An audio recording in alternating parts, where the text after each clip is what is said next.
Welcome to Mount Rainier National Park. Woohoo!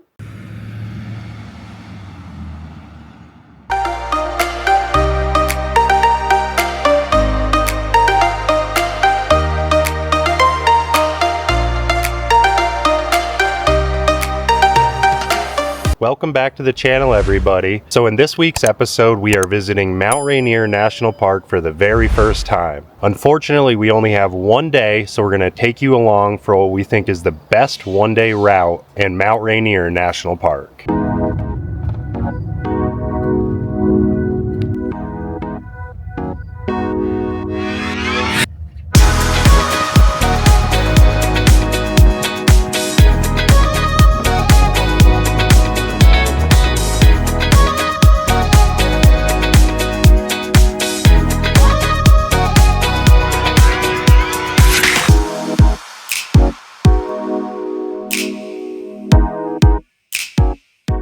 So we headed into the park through the Nisqually entrance and then through Longmire, and now we are headed up to the Paradise area.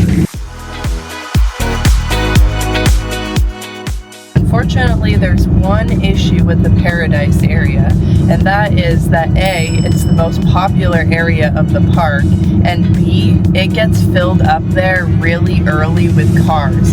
So you may have caught it on our time lapse, but there's already a sign saying if there are lights flashing, you have to drive through the area and you cannot stop. So we are crossing our fingers because we really want to stop there.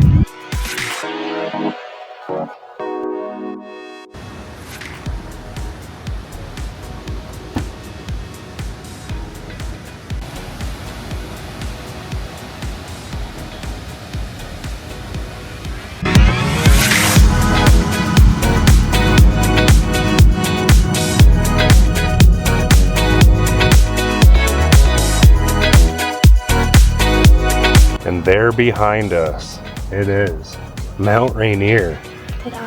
Pretty massive, huh? It's pretty incredible. So we are here at Rick Secker viewpoint, and it's obviously a pretty dang good viewpoint, that's for sure. So last night we actually stayed at a Harvest Host, only about probably 5 minutes down the road from the park entrance. Less than 5 miles from the park. And that place was called Paradise Hotel and Restaurant. So if you're a Harvest Host member, highly recommend. Really cool Ukrainian cafe and restaurant, and they have like these awesome Scandinavian style tiny homes. Really cool place. But we're gonna get back in the van because this is actually not just gonna be we're gonna come in, turn around, and go back out where we came from. We're actually driving through the whole park. It's about an hour drive, but obviously it's probably gonna take us like 4 or 5 hours because we're stopping at all these amazing viewpoints. So let's get going so we can maybe stop, make some coffee here shortly, and not get slam packed by the crowds that are coming in. Because like Brittany said, Paradise is already full, we can't stop there, and it seems like more and more cars keep coming in and driving past us, so I'm getting a little worried.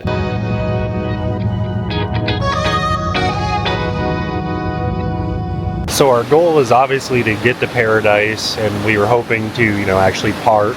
Looks like we won't be able to, as we said, but good thing is along the way you got all these rock bridges, waterfalls, all the mossy oak rocks, the big tree forest, so it's really beautiful. But what you can hear behind us and what we're gonna go check out here is Narada Falls, so let's go take a look. And you have a little bit of a paved trek down, which looks to be good for just about everybody, but we haven't mentioned it yet. But I messed up my knee pretty bad, so that's one of the reasons we're not doing any crazy hikes or anything like that. If you haven't been able to tell one day in the park, it's because we can't really do all those fun hikes, but we're making the best of it.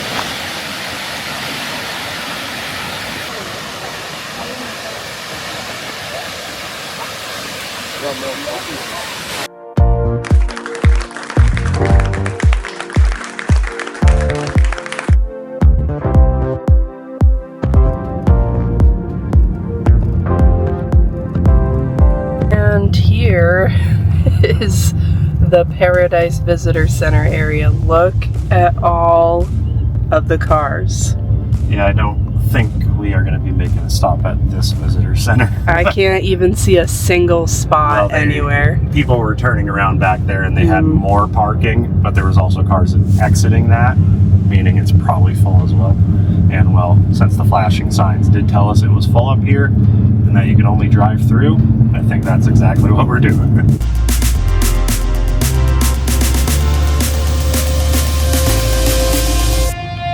Here's the main visitor center parking. Wow.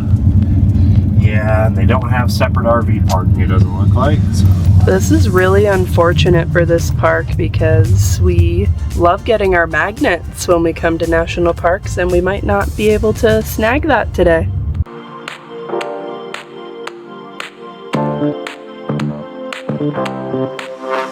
The cars are still going, by the way. We're going around the Paradise Loop. Look.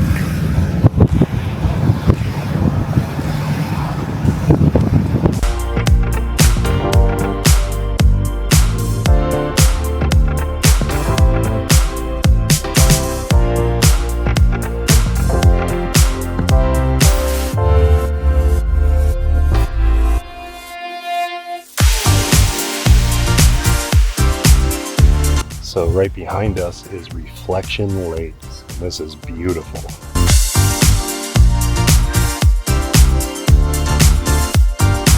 This definitely would be a pretty good paddleboarding lake/lakes for Brittany. That's literally all I was thinking about standing here. It's perfectly flat. And you may notice there was some ripples in the water, so we were worried we weren't going to get that, iconic reflection picture. But a couple actually spotted the reflection and pointed it out to us and took a picture for us. So thank you very much.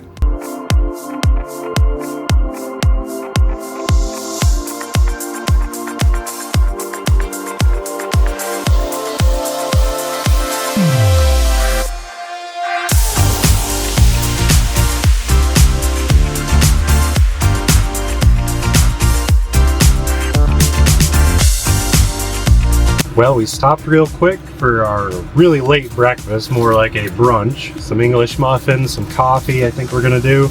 So yeah, it's pretty nice place, I must say, to enjoy a late breakfast. If I turn this camera around, you're gonna know what I mean. Not too shabby of a spot for brunch.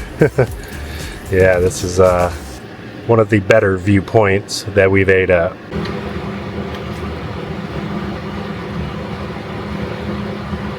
We have finished brunch, but coffees will have to wait because our milk went bad. So we are continuing on our way towards Packwood.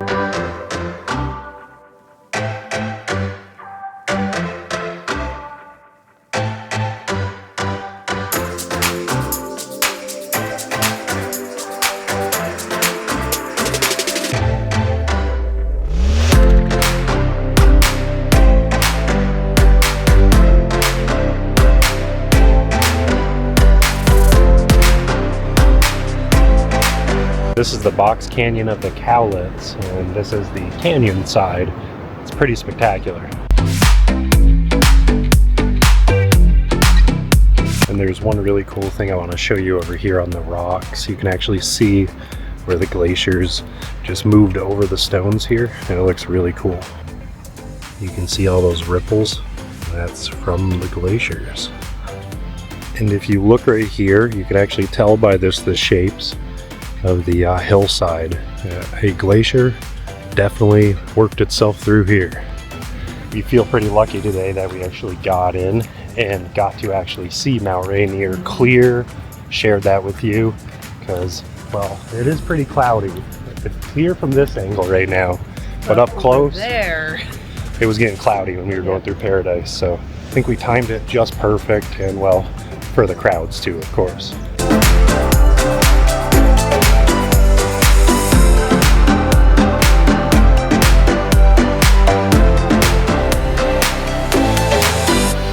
Well, we just got back to the van and look at this little surprise in the step-up area. Bjorn, what are you doing, buddy? Why are you nestled in there? Comfortable? Bjorn, we have a little bit of a problem here. I don't think it's good that you are completely laying on Muna right now. You are like twice her size. What are you thinking? Tell everyone on YouTube what you're thinking right now. And we've got a sleepy Muna down here.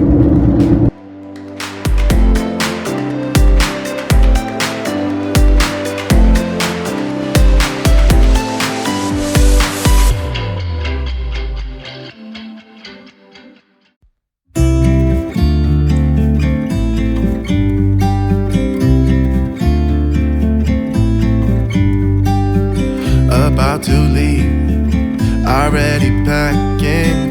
Come with me, I'm not really asking. We'll get away to a place where we don't know. About to see